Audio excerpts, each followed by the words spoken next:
Good morning, each and everyone. Now, today's our topic is laws of electromagnetic induction. That means Biot-Savart law and Faraday's law.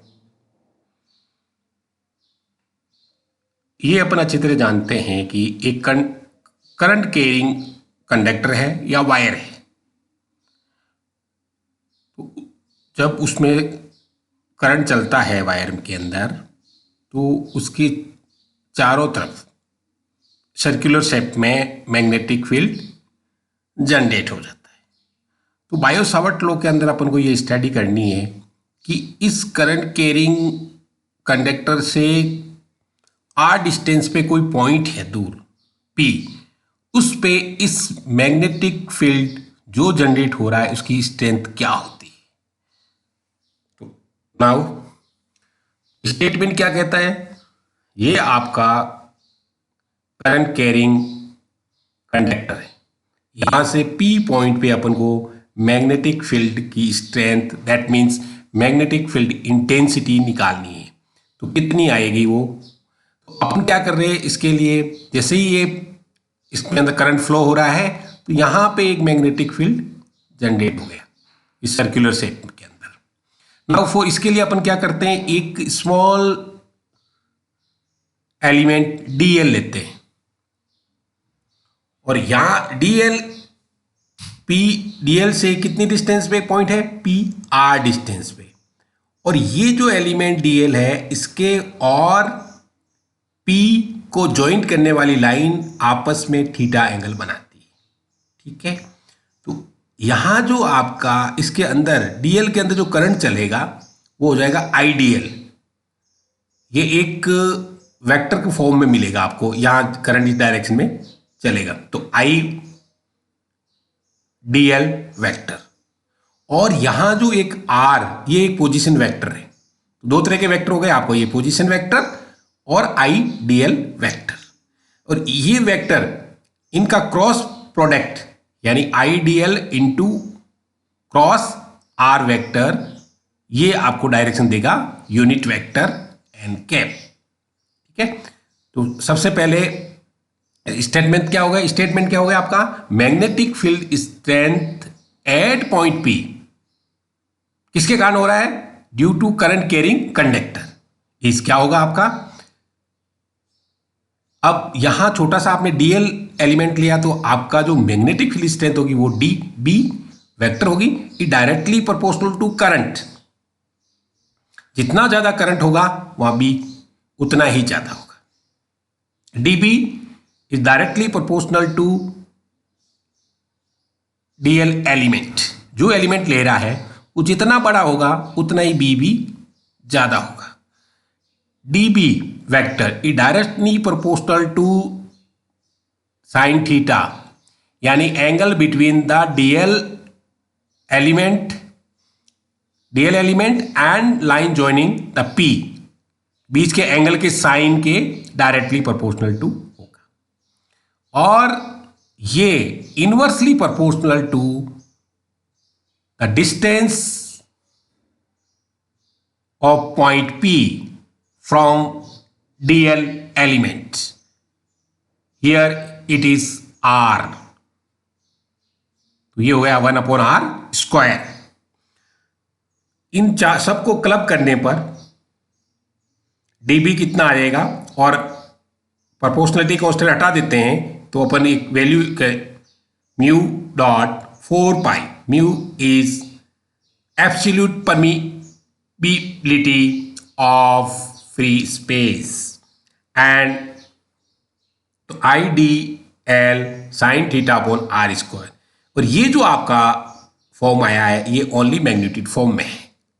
अब इन vector form में इसको कैसे लिखेंगे अपन, तो d B vector equal to mu dot 4 pi I d L sine theta upon r² n cap is a unit vector, ठीक है। Now how to find the unit vector, ये यूनिट वेक्टर आपको कैसे निकालते हैं, सब सिंपल। आप कहते हैं कोई ये वेक्टर है, इसका यूनिट वेक्टर निकालना। तो यूनिट वेक्टर कैसे निकालते हैं अपन, उस वेक्टर में उसके उसी वेक्टर के मैग्नीट्यूड से डिवाइड कर देते हैं। तो unit vector equal to vector upon its magnitude. ऐसा कैसा अपन यहां पे करते हैं, अपन एन कैप निकालेंगे। तो एन कैप आपका क्या है, आपका ये नहीं है, तो ये आपका क्या होगा, एक वेक्टर आपका क्या है, आइडियल और दूसरा पोजीशन वेक्टर। इन क्रॉस ये वेक्टर हो गया पूरा, और इसका मैग्नीट्यूड क्या हो जाएगा, आइडियल और आर वेक्टर को हटाएंगे तो साइन ऑफ थीटा आ जाएगा, क्रॉस प्रोडक्ट को हटाते हैं तो साइन थीटा आता है। ठीक है, तो ये आ गया। अब ये put value of n cap in equation 2, इस एन कैप की वैल्यू को इक्वेशन 2 में रखते हैं तो अपन को क्या मिलता है। ठीक है, तो यहां पे आपका ये देख पूरी की पूरी चीज कट गई, केवल आर बचा है यहां पे। तो आपका क्या हो गया, mu cap mu dot upon 4 pi I d L vector into R vector upon R cube. तो ये आ गया आपका इन वेक्टर फॉर्म में आपकी डीबी वेक्टर है। अब टोटल मैग्नेटिक फील्ड स्ट्रेंथ क्या होगी 8 पॉइंट पी पे, तो आप इंटीग्रल कर लेते हैं पूरा, ये छोटे से के लिए इतना है तो पूरा इंटीग्रल कर लेते हैं। तो इंटीग्रल लाइन इंटीग्रल क्या आ जाएगा, mu dot upon 4 pi I d L in cross are vector on R cube. ये है लाइन, जब करंट का डिस्ट्रीब्यूशन कैसे हो, लाइन डिस्ट्रीब्यूशन हो, तब ये हो जाता है। इसी को यदि अपन सरफेस डिस्ट्रीब्यूशन कर दे करंट का, एक सरफेस मान लेते हैं उसमें डिस्ट्रीब्यूशन हो, तब किस तरह से होगा, यहां आपका यहां क्या आ जाएगा, सरफेस आ जाएगा ds, और यहां सरफेस के अंदर सरफेस का कोई एरिया होता है तो यहां आई अपॉन एरिया आ जाएगा, करंट अपॉन एरिया तो जे आ जाएगा, या सरफेस करंट डेंसिटी आ जाएगी। ठीक है, कोई दिक्कत नहीं। और यदि वॉल्यूम लेंगे अपन तो यहां आपका dV आ जाएगा और यहां पे वॉल्यूम करंट डेंसिटी आ जाएगी। बस सेम फॉर्म, ये लाइन डिस्ट्रीब्यूशन है, इसी तरह सरफेस डिस्ट्रीब्यूशन लिख सकते हो आप, और वॉल्यूम डिस्ट्रीब्यूशन का फॉर्मूला भी बायो-सावर्ट लॉ के अंदर अपन ड्रॉ कर सकते हैं। नाउ फेराडे, फेराडे क्या कहता है, फेराडे कहता है कि एक मान लो कोई ले लिया आपने और यहां पे इसको एक गैल्वेनोमीटर लगा दिया आपको। अब कोइल के अंदर, अब यहां पे एक मैग्नेट लिया आपने, इस मैग्नेट को आप इस कोइल के पास में से गुजार रहे हो, यानी passing nearby coil, coil के पास लेके आ रहे हो। तो जैसे ही इसको कोइल के पास लेके आते हैं तो यहां एक करंट प्रोड्यूस हो जाता है और वो इसके अंदर चलता है। ठीक है, कि इसका मतलब ये आया कहां से, इसका मतलब यहां पे इलेक्ट्रोमोटिव फोर्स जनरेट हो गया और वो इलेक्ट्रोमोटिव फोर्स यहां पे करंट प्रोड्यूस करता है। ठीक है, अब इसको दूर लेके जाएंगे, जैसे सपोज करो पास लेके आएंगे तो गैल्वेनोमीटर में डिफ्लेक्शन राइट हैंड साइड में आ रहा है, फिर अपन दूर लेके जाते हैं तो डिफ्लेक्शन लेफ्ट हैंड साइड में आ जाएगा। इस तरह से अपन कह सकते हैं कि जब अपन मैग्नेटिक फील्ड के अंदर, यहां आप पास ला रहे हो दूर ला रहे हो, अर्थात मैग्नेटिक फील्ड के अंदर कोई चेंज करते हैं, variation in magnetic field is generate a electric field, ये कहने का मतलब है। तो पहला फेराडे ने क्या कहा था, फर्स्ट लॉ क्या है, simple, when there is a relative motion between coil and magnet, magnet और कॉइल के बीच में रिलेटिव मोशन है। आप मैग्नेट को स्टेबल रख करके कॉइल को घुमा सकते हो, और या कॉइल को स्टेबल रख करके मैग्नेट को घुमा सकते हो। तो relative motion between coil and magnet, तो क्या होगा, an electromotive force is produce across the coil, तो कॉइल के चारों तरफ एक इलेक्ट्रोमोटिव फोर्स जनरेट हो जाता है। पहला स्टेटमेंट या लॉ फेराडे का ये। अब सेकंड लॉ क्या कहता है, the magnitude of induced EMF, ये जो मैग्नेटिक इलेक्ट्रोमोटिव फोर्स जनरेट होता है, relative motion of coil and magnet, वो क्या होता है, इस डायरेक्टली उसका मैग्नीट्यूड क्या होगा, कितनी मात्रा में होगा, induced EMF is directly proportional to the rate of change of magnetic flux, यानी मैग्नेटिक फ्लक्स में कितना चेंज हो रहा है, उतना जितना चेंज ज्यादा होगा उतना ही ईएमएफ ज्यादा होगा, तो उतना ही करंट ज्यादा फ्लो होगा इस सर्किट के अंदर। ठीक है, तो अपन कह सकते हैं पहला आपको नियम क्या बता रहा है कि there is a electromotive force, सिर्फ ये बता रहा आपको कैसे कि relative motion between the coil and magnet, तो there is a electromotive force है वहां पे। सेकंड लोग क्या बताता, how much electromotive force, second ये बताता कितना है इलेक्ट्रोमोटिव फोर्स, कितना है। तो आप लिख दिया, प्रोपोर्शनल साइन को हटा दिया, e electromotive force is equal to rate of change of magnetic flux. अब negative sign not be explain by the Faraday के द्वारा इस नेगेटिव साइन को एक्सप्लेन नहीं किया गया था। अब यहां पे प्रोपोर्शनली हटाया तो के आया था, और इन स्टैंडर्ड इंटरनेशनल यूनिट के अंदर के की वैल्यू 1 होती है, ठीक है।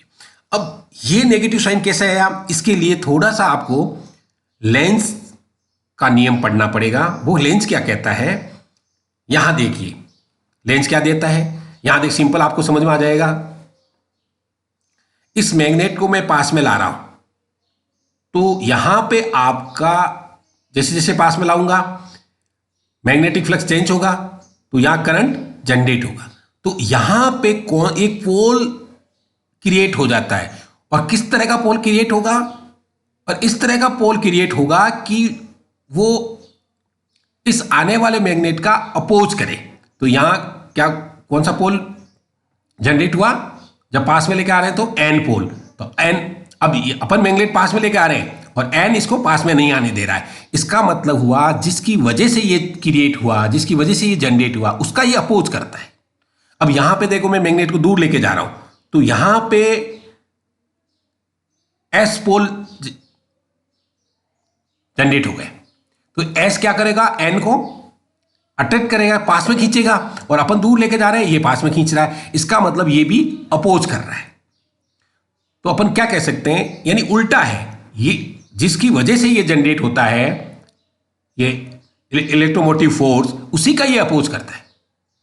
तो कहने का मतलब ये है, it state that the induced current produce in a circuit के अंदर जो करंट प्रोड्यूस होता है due to change magnetic flux always follow in such a direction, वो उस डायरेक्शन में चलेगा that it oppose the cause that produce it, वो उस डायरेक्शन, जैसे ही अपन क्या करेंगे, इंड्यूस करंट जो इस सर्किट के अंदर प्रोड्यूस होगा, उसकी डायरेक्शन इस तरह से होगी कि वो उसका अपोज करे, इन ए सच ए वे दैट अपोज करे, जिसकी वजह से ये जनरेट हो रहा है।